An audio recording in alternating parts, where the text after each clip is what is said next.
Talking Technique, everyone. This is Ari with episode 71. I am doing this one standing because I want to show you a couple of details on this exercise that I can demonstrate better when I'm standing. This episode is about a not so flashy topic. I've done lots of talking techniques about flashy riffs or looking at a certain song that has a technical challenge and helping you learn it. This one is about uncovering an unconscious habit that is in the way of a lot of cool playing, let's put it that way. And it's a bit of a tricky one to address because it's unconscious.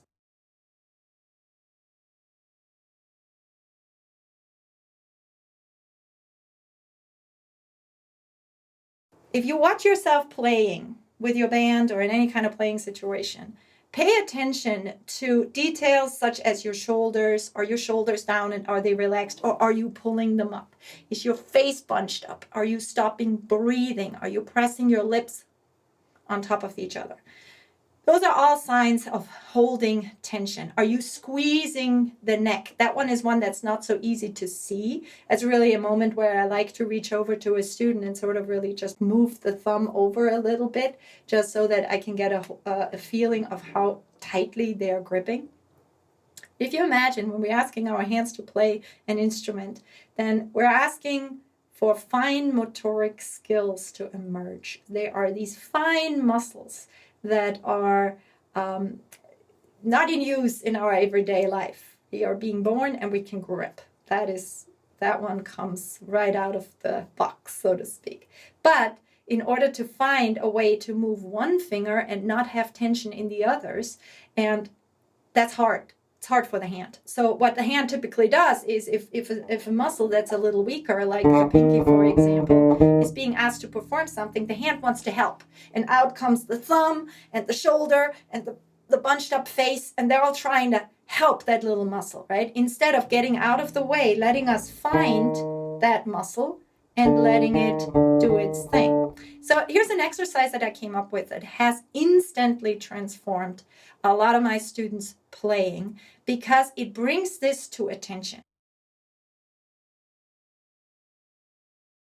And too much tension is a bit of a tricky one to get rid of. You can even hear it in the language, get rid of. I want to get rid of it, right? I want to leave it behind. But it's an unconscious habit. It's very similar to when we want to change our posture. Like maybe your chiropractor told you at one point, tuck in your chin, stand up straight, what have you, shoulders back. But before we know it, we start talking, our mind goes into something else. We're back to the old habit. So habit change is a topic on itself for sure. And I have some tips for that as well. But the most important thing about tension, so to say, is it's unconscious. And because of that, it's hard to address because we're not even aware of it. So step one is to make the unconscious habit conscious. And this over-gripping habit, this pulling up a shoulder, this bunching up our whole body and doing way too much. And one spot where we typically, playing with less tension is a hard sale, especially if you want to just learn songs and just want to have fun. It's like, well, who cares if I'm pulling up my shoulder, right? As long as it doesn't hurt. It could start hurting at some point. That's one issue why we want to catch it early. But the other reason is you will run into limitations of tension. Limitations not only in movement aspects, but also in musical aspects. Because I notice that if I play relaxed, the music flows through me uninhibited. If I physically fight against myself, I overgrip, I pull up, I bunch up my face, I am shutting out this flow of music, this communication with the other musicians. So it is something that has a very, very direct musical effect. And I bet you, if you've played in a situation where you felt like, man, that sounded really good, that felt good, is typically what we say after those kind of gigs and sessions, then you had less tension. And you can play with a lot of tension one day because you can't hear right, you're unsure about the form, there's something going on with the sound, something irritates you, then that manifests in tension immediately. Whereas other times where the sound is right and the audience is great and you love the people you're playing with and it just feels so good, then we are much more relaxed naturally. But I'm a big proponent of not being a victim of circumstance, so to speak, but to really have a plan behind it. And if I train myself to play with more relaxation, I can invite the music in much more powerfully. So I'm going to show you an exercise with which I have helped a lot of people get rid of their unconscious tension. If you have my book, Music Theory for the Bass Player, you may know that I talk about a technique that I call PORA, practicing using the principles of rotating attention. That's a topic for another day, and that's not what I'm talking about here, although the PORA method will be super helpful to you to use if you are looking to change a habit such as unconscious tension. I'll just leave you with knowing that's in my book, Music Theory for the Bass Player, in the technique chapter. Okay, so now what's the exercise? Here's a typical scenario. A student, because I said it's a bit of a hard sale, right? Play with less tension, right? How does that relate? Why do I need this? So I try to bring it into lessons early, but often the ear is not quite ready to hear it and actually implement it. But what happens often is somebody wants to learn a tune that's technically a little bit harder. Rapid fire 16th notes, for example, are a good example for that. Something like What is Hip or Dean Town or Teen Town, tunes like that. Hit Me With Your Rhythm Stick is another example. They're all fairly fast. They have rapid fire 16th notes, so if you're not quite getting it, the tension starts building up and it sounds really bad immediately. And then students wonder, well, why can't I do this? So the first exercise that I usually show them is this exercise that I call drop G. I call them drop G permutations because that's how I started actually implementing the exercise. And then you can obviously practice this with any kind of tune you're working on. So it doesn't have to be just a permutation exercise. If you don't know what permutation exercises are, you take 1, 2, 3, 4 fingers and you mix them up in as many ways. I think it's 24 total that are possible with 4 fingers. And then we practice all of these systematically. It practices 1 finger per fret. It's super good for your left hand. It's great for your right hand because you can focus just on the technique. You're not part of a tune. If you're interested in those, episode 1 and I believe 3, a couple of the early talking technique episodes, we're talking about permutation exercises. They're also in my book and I highly recommend them. So my drop G permutation exercise started there, and that's why I call it drop G permutation. So how does this exercise work? I'm going to put on a tempo. Let's say I want to show somebody permutation exercises 2, 1, 3, 4, right? This is fairly fast tempo. That's 120, and the permutation is 2, 1, 3, 4.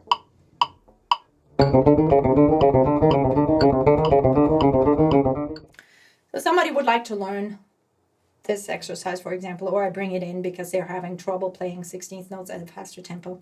And there are a lot of ways how I approach this. I have an entire speed program that I do with my students.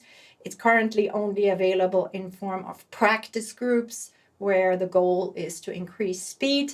So will be a course at some point, but if you're interested in that, the info is at arispaceblock.com/practice. And if you're interested in a practice group on how to increase speed, then you can sign up. But what I do in this exercise is the following. So if 120 is, a lot of people then go, oh, if I can't do it at 120, I'm going to start at 80. Maybe I can do it at 80. And then I'm going to do 80 for a week, and then 90 for a week, and then 100 for a week. And then at some point, if I just keep going long enough, I'll get to 120. And I always warn against this strategy because we know from classical musicians who have done this a couple hundred years longer than we have, we know that the mechanics in the hand for a slow passage is different than a fast passage. When you're trying to learn speed, there are 2 parts of you that need to catch up to that fact. One is the technical part. You have to be able to move your hands fast enough. And the other one is the mental bit. You have to be able to process this movement fast enough. And especially with the mechanical bit, there's exercises I do for the mental bit, but also exercises I do for the mechanical bit. This episode deals with the mechanical bit. For the getting your fingers to move that fast, you can't get there incrementally. The classical musicians really know that. They have tried that, and the mechanic in the hand of a slow movement, I'll show you. I'll do this like at tempo 60. It's a very different feel and experience in the hand.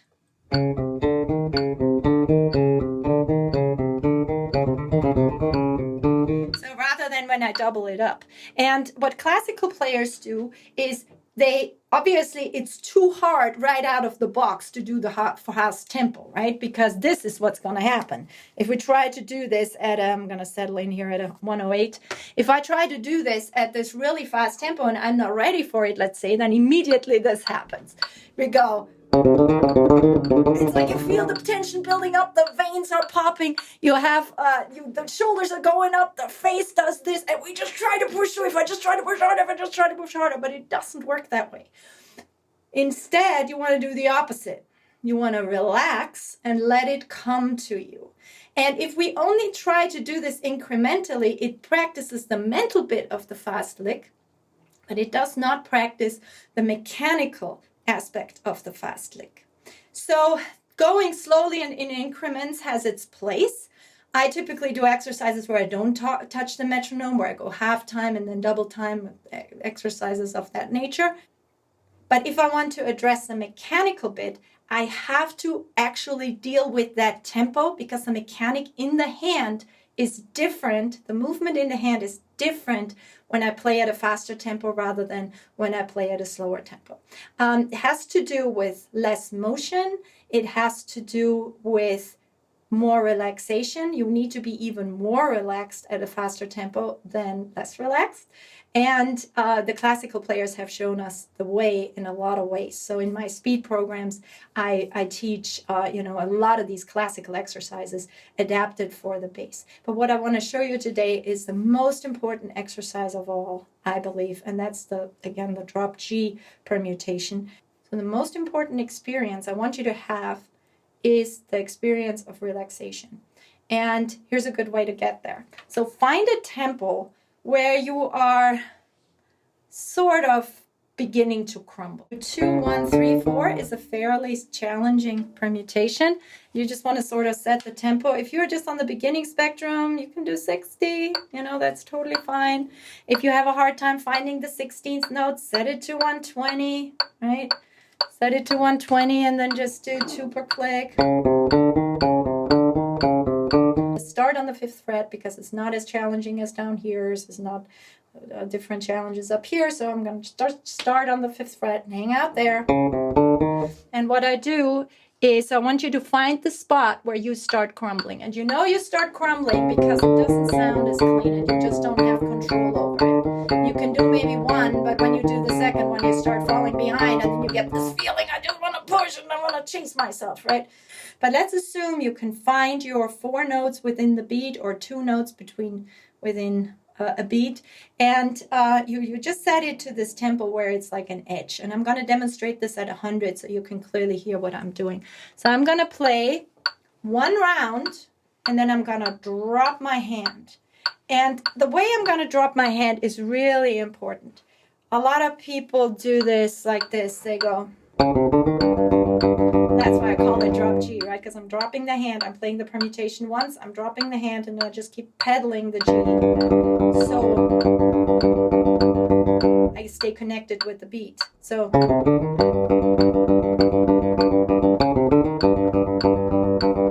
what's really important is that you drop the hand. That's why I'm standing, because when you're sitting, there might be your lap in the way, a chair, a table, something. It's really a good experience to do it standing, actually, though you can practice it sitting once you have the hang of it. What's important about the hang of it is that you really drop that hand. It's like the hand is fainting. You take away all the calories. There's a certain moment where you just let it go and you give it over to gravity. That's really important. I sometimes have students do this.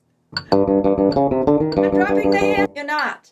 I really need you to feel this feeling. And I invite you all, if you've got your bass somewhere, put it on and try this. You drop the hand. Don't even need your bass work, quite frankly. You just move your hand, your arm around by the virtue of your body moving it, right? I'm not at all moving my hand. Because listen, this is also not dropping the hand. That's throwing it down. So it's really important to find this feeling of that hand doesn't even belong to me. It's like a dead fish, right? It's just flopping there and it's attached, and that's how I'm moving it, right? Now, when you bring your hand up, it's actually in the perfect position. The fingers will just curl just right. Bring it up. Here it is. And then, of course, you engage, right? You engage the muscles. 1 round. The idea is because you just get 1 round, you can't, this feeling is supposed to feel really delicious, right? It feels great. You bring it back up. Don't wanna let go of that feeling, right? So you play one round with it, and there it is again, right? You pedal on that G as long as you want to. I like it if it's in increments of, something that makes sense with the beat, but it really doesn't matter. Just keep the beat going, okay? Just keep the beat going. And oftentimes people do it not long enough, so they're, then you don't get the feeling for it. So.